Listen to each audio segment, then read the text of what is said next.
The IRS is coming for your Venmo income. Entrepreneurs and small business owners who use services like Venmo and PayPal and eBay and Airbnb are about to find their digital payments facing even more scrutiny. It is the era of the 1099K. So if you have your tax form, you're disclosing your transactions. It was anybody that had less than $20,000 in total payments did not get a 1099K. And so you could avoid paying taxes on money that you earned through PayPal, Venmo, etc. But now, and it's been this way since January 1st, thanks Biden, those companies are now required to report all payments of more than $600 directly to the IRS. So that means even if you're just, say you're like going through your closet and you're getting rid of clothes that don't fit you anymore and you decide to sell it on eBay, you get a 1099K. When you exceed sales, when your quote unquote income from that goes over $600, the IRS is coming for you. But that's my already taxed income that I bought that with. Mm-hmm. They don't care. Hey, people voted for more taxes. That's what this is. So this was specifically from Democrats. Biden talked about it. Remember the very first quote unquote State of the Union? He mentioned this and everyone was like, no, it's not going to go after middle class people. It's not going to, that's silly to say that it's going to go after. I remember it was like a Media Matters thing. They hit me and said, oh no, this is, people lying about this include right-wing radio host Dana Loesch. Dana Loesch is lying about, but I wasn't. This is exactly what we said it was. So if you say you decide to, I don't know, like sell some sports equipment or gym equipment or whatever, you sell anything and through any of these services, if you get 600 more or plus, you got to do the 1099K and you got to report it to the IRS and you're going to be taxed. Yeah. So there are people who sell things on, like little stuff on Facebook Marketplace or eBay. And they get in, like $15,000 a year. They interviewed one digital marketplace proprietor who said that she spends her weekends going to these flea markets and estate sales and storage unit auctions to find stuff, and then she sells it and says that she was earning like $15,000 a year. But see, none of those entities, like the Facebook Marketplace and eBay, none of them said anything to the IRS, and neither did she. But now that is all considered, if she sells something, like if she sells, a pair of pants and maybe like some of the clothes that she doesn't like anymore, and say she sells it and it's $100. Well, that's considered new taxable income.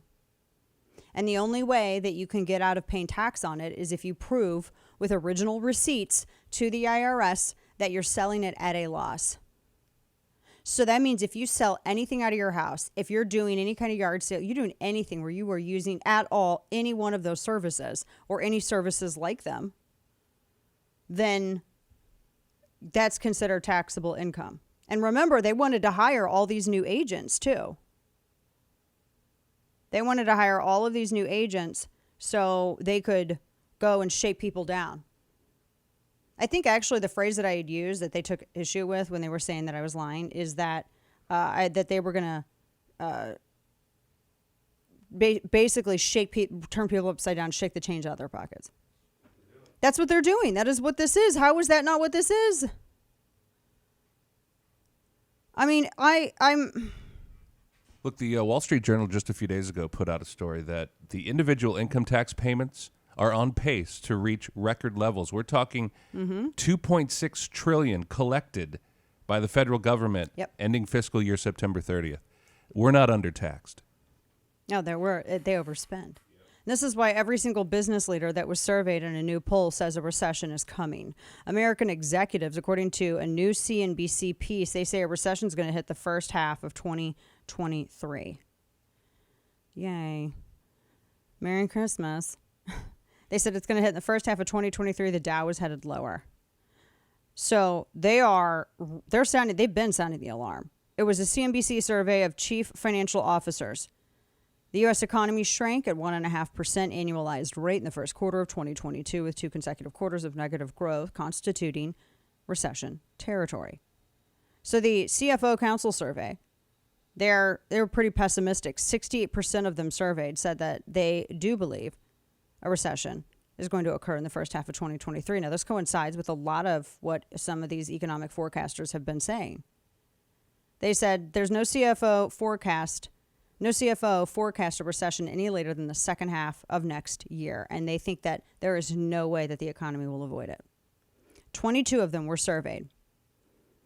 And more than 40% of them think that inflation, which is at a 40-year high of 8.3%, that's one of the main external risk factors, says the CNBC piece, for their business. 23% point to the Federal Reserve policy.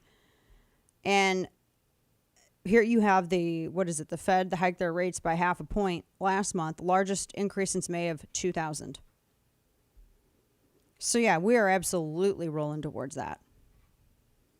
And they look at the C-suite at top corporations and organizations, and they had 22 CFOs that they surveyed for this. Yeah. People are getting a little nervous, and I get it. And then you have all this stuff. The IRS coming for your Venmo, your PayPal, your Facebook Marketplace. Golly, it's ridiculous. That they are selling it as taxable income, even if it's like a one-off. It's your taxable income. Isn't that crazy? Yeah, this is what happens exactly when Democrats are in charge.